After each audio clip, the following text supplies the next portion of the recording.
Armageddon? Armageddon, the end of existence, right? The ultimate battle, everything destroyed? Joe Biden has thrown this on the list of things to worry about. It's not enough that we have inflation, crime out of control, this crazy woke stuff, gas prices, everything really seems to be going downhill. Joe thinks it's time to worry about the end of the world. So he was at a fundraiser, talking tough, wanting to sound like a big guy, shooting his mouth off, and he said this. He said, "We have not faced the prospect of Armageddon since Kennedy and the Cuban Missile Crisis. But guess what? We're there right now. I don't think there's any such thing as the ability to easily use a tactical nuclear weapon and not end up with Armageddon." So right now, Putin is talking about using nuclear weapons. We don't like that. I don't think it's right to talk about Armageddon right now. I don't think it's, I just don't think it's good for anybody. Do you? Does anybody really think Putin's going to do it? If he is, there's got to be other ways to discourage him. I don't want to be worried all over again. Do you? I really don't think it's going to happen. But this is nothing like the Cuban Missile Crisis. Who remembers that? I wasn't around for it, but it was a big deal. In Cuba was a quarantine of all offensive weapons being shipped from Russia to that island fortress. The U.S. threw up a steel fence, prepared to stop any vessel carrying materials of war. In Cuba itself, 100,000 men were put under emergency orders, as they had been during past invasion scares. The waterfront in Havana and along other parts of the coast bristled with gun emplacements as the Cuban regime waited to see what their bosses in the Kremlin were to do. Cuba became the focus of world attention. Here centered the most critical threat of global war since the surrender of Germany 17 years ago. Wow, all right, it was a very, very big deal. And how did we handle it, the United States of America? With solemnity, dignity, and strength. No one can foresee precisely what course it will take, or what costs or casualties will be incurred.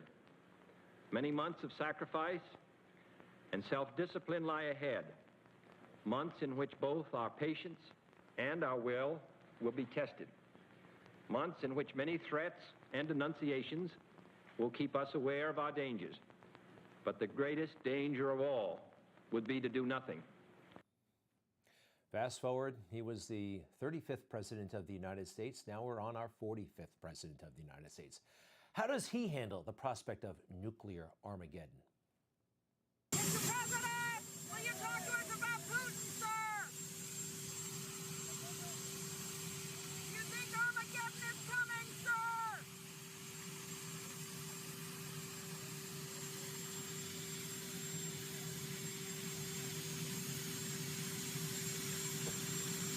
Did you see him run? Why was he running? He was running. All right, back to dignity, solemnity, and strength. American citizens have become adjusted to living daily on the bullseye of Soviet missiles located inside the USSR or in submarines. It's true. Back then, and even through the 70s and a good chunk of the 80s, we knew what it was like to feel like there could be nuclear holocaust, right? The Soviets had their weapons pointed at us, vice versa. That's the one big thing from the Cold War being over. There's not going to be an all-out nuclear conflagration, right? But Joe Biden wants to make people worried. I don't think there's any such thing as the ability to easily use a tactical nuclear weapon and not end up with Armageddon. Look, I can see you want to discourage them from using these weapons, but I don't think he said this on purpose. I think it was just Joe being Joe. He should retire. He's just not good at this stuff. And when he's not telling big stories at fundraisers, he's telling all of us, right? Looking right at us and saying, wow, you know, MAGA this, and trying to scare us all the time. Look, Joe, you don't have to try to scare us about things that aren't real or don't pose a significant threat. We have enough significant threats out there that we have to deal with that you refuse to, like crime. Again, in my beloved city, a guy stabbed right in front of like 50 people. The guy in the red vest, you're watching the last few seconds of his life. He's being stabbed right now, and we don't know who did it. This is happening everywhere. Now, And this poor soul, a 61-year-old man being beaten to a pulp. Why? These punks wanted his cell phone.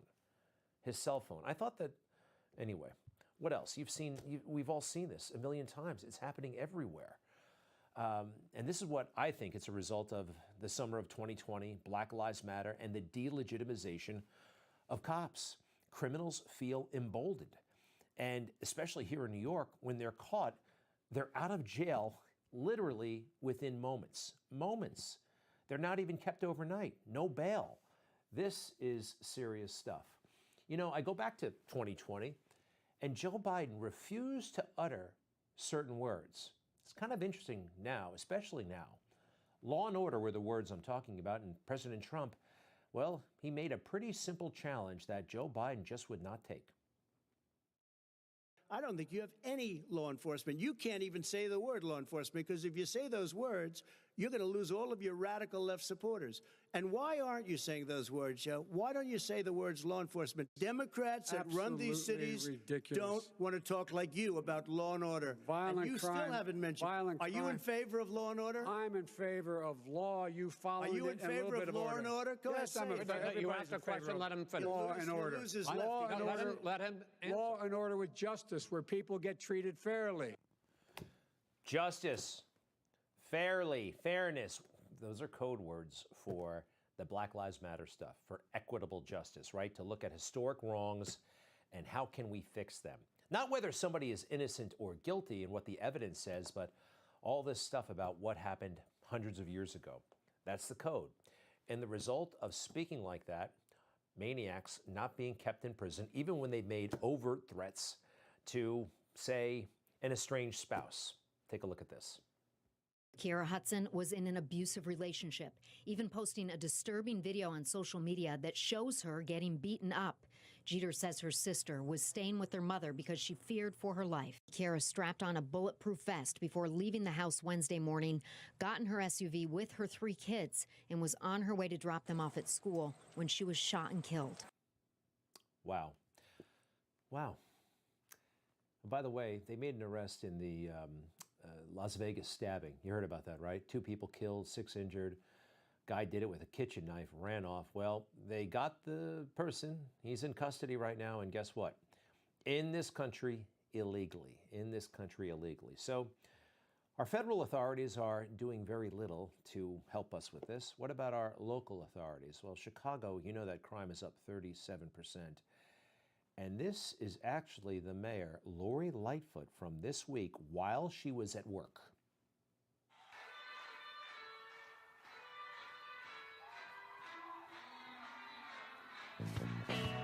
Come on, baby, don't you wanna go? Come on, baby, don't you wanna go? So, I think this could be pretty effective evidence for, say, her impeachment hearing. Don't you? What is this? What is this? In New York City, crime is up, 36.8%, okay? Now, is our mayor taking it seriously? Well, maybe, maybe not. Today, I am declaring a state of emergency in the city of New York and issuing an executive order. Well, it's not about crime. It's about immigration. It's not really a big problem here, but it does attract a lot of media attention, and he's all over that. This executive order will formally direct all relevant agencies to coordinate their efforts to construct the humanitarian relief centers. We are also suspending certain land use requirements to expedite this process. New York City has already done more than nearly any other city to support this influx of asylum seekers. Wow, hope is on the way. Did you hear that? About the land use requirements? We are suspending the rules. So exciting, so frivolous, so silly. This is what he's talking about, by the way. They built a bunch of tents for these people who are coming to New York. And guess what? They built them too close to the beach. They flooded right away. Who does that? So they had to take them down, set them up somewhere else. What else do I have here? Show me the next picture, please. Oh, yeah, this is real immigration issues, right? Down in Texas, this stuff. And this guy can't figure out where to set up a tent. And you know, these immigrants who are coming to New York, it's only a handful, comparatively speaking. This is what he says is a crisis. Look at this. This is the bus terminal. And here they come, okay? No big deal. But, look at what our police department is doing. They're giving these bus drivers, not the immigrants, the bus drivers, the Donald Trump treatment. Yeah, pull over the bus, inspect the bus, and see what you might be able to get them on, right? Our city is totally falling apart, and we're screwing around with giving them tickets for not having enough air in the tire. That is really not going to help, is it? Wow, what an absurd world. And it's getting absurder, if that's a word. They're actually doing it. They're changing the names of the military bases. My beloved Fort Benning, been there many times, trained there, is now what? Fort Moore. Yep, it's happening. I didn't think it would come to this. We'll be right back.